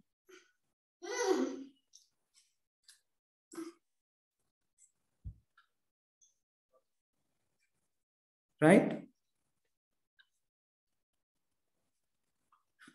ඊළඟට අවසානට අහලා තියෙනවා මේගොල්ලන්ගේ මේ මූලික විමර්ශනයෙන් කින් පෙනී ගිහිලා තියෙනවා මේ බැංකුවෙන් ලෝන් ඉල්ලන ගනුදෙනු කරුවා. මොකක්ද ඒකට කියන්නේ ෆ්‍රස්ට්‍රේට් වෙනවා කියලා කියන්නේ මේ ණයලෝපත්‍රයේ සැලකිය යුතු ප්‍රමාණය මූලික විමර්ශනයේදී ප්‍රතික්ෂේප වන බව බැංකුවට පෙනී නැත. ඒක නිසා විශේෂඥ පද්ධතියක් පාදක වූ මෙවලමක් නැත්නම් ඩිවයිස් එකක් හදනවා කියලා කියනවා. එතෙන්දී බැංකුවේ ඉන්න සේවකයන්ගේ කාලය ඉතිරි කර ගැනීම සහ ගනුදෙනුකරුවාගේ කලකිරීම අවම කිරීමට හැකි බව පෙන්වනවා. දැන් ඔතන ගැටලුව වෙන්නේ ලෝන් එකක් ඕනේ කියලා ගිහලා බැංකුවට ඇප්ලිකේෂන් එක දුන්නම ඔයාට සුදුසුකම් නැහැ කියලා රිජෙක්ට් කරනවා. ඒතකොට ඒක කෙලින්ම බැංකුවේ පුද්ගලයෙක් කස්ටමර්ට කියනකොට කස්ටමර්ට කලකිරීමක් ඇති වෙනවා. මගේ බැංක් එක වෙලා ඊමට ලෝන් එකක් ගන්න බැරි කියන එක. ඒකට ඇටෙන්ඩ් වෙන්න කවුරු හෝ බැංකුවේ අදාළ ඔෆිසර් කෙනෙක් ඉන්න ඕනේ. දැන් මේගොල්ලෝ කරන්නේ මේ වැඩේට එක්ස්පර්ට් සිස්ටම් එකක් දානවා. ඒ වගේම මේ එක්ස්පර්ට් සිස්ටම් එකෙන් මූලික විමර්ශනය අදාළ පාරිභෝගිකයාටම කරගන්න ගනුදෙනුකරුවාටම කරගන්න පුළුවන්. එතකොට ඒගොල්ලෝ එතනින් ඇත්තටම බලාපොරොත්තු වෙන්නේ මේ තමන් ණයක් ලබා ගැනීම සඳහා සුදුසුද කියන වගේ දෙයක් ඕකේ කරගන්න. right එතකොට ඒකෙන් ගනුදෙනුකරුවාගේ කලකිරීම අඩු වෙනවා. මොකද එතෙන්දි පෙන්වන්නේ එයාට බැහැ කියලා උත්තරයක් නෙවෙයි එන්නේ. ඔබ මේ සඳහා සුදුසු නැත කියන ගැටලුව වෙන්නේ. ඇයි සුදුසු නැති වෙන්නේ කියන එකත් එතෙන්දි එයාට බලා ගන්න පුළුවන්. සහ පැහැදිලිවම බැංකුවේ ඉන්න මේ වෙනුවෙන් වැඩ කරන බැංකු නිලධාරියාව වෙන වැඩකට යොමු කරන්න පුළුවන්. මොකද ඒ වෙනුවෙන් දැන් වැඩ කරන එක්ස්පර්ට් සිස්ටම් එකක් තියෙනවා. ඒ එක්ස්පර්ට් සිස්ටම් එක බැංකු නිලධාරියා ආකාරයට සේවාව ලබා දෙනවා කස්ටමර්ස්ට. හරි ඒක නිසා ගනුදෙනුකරුවන්ගේ කලකිරීම අවම කරන්න පුළුවන්. බැංකු සේවකයන්ගේ කාලය ඉතිරි කරගන්න පුළුවන්. මේ දෙකම තමයි අපිට එකඟ වෙන්න පුළුවන්. right ඒතර ඔය පොයින්ට්ස් ටික තමයි ළමයි ලියවෙන්න ඕනේ. පැහැදිලිද?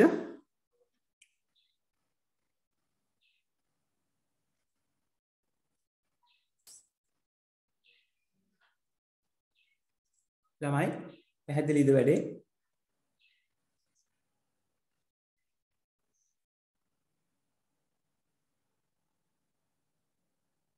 right හරි මම එහෙනම් අදට මෙතනින් සෙෂන් එක නතර කරනවා. ඊළඟ දවසේ ස්ට්‍රක්චර්ඩ් එකේ ඉතිරි ටිකයි එසේ එකේ ටිකයි කතා කරලා ඉවර කරගමු. ෆිසිකල් ක්ලාස් එකේ අපි කරගෙන යන්නේ ලබන සතියේ කරන්න තියෙන 2016 පේපර් එක. එහෙම නේද ළමයි? 2016 MCQ ටික කතා කරන්න තියෙන්නේ. ඔව්. ඒකට ලෑස්ති වෙලා එන්න හැමෝම. එතකොට බදාදා අපි 2016 පේපර් එකේ MCQ ටික කතා බහ කරමු. right? හරි ළමයි. එහෙනම් ගිහින් එන්න. අදට මම මෙතනින් සෙෂන් එක නතර කරනවා. right? Thank you very much.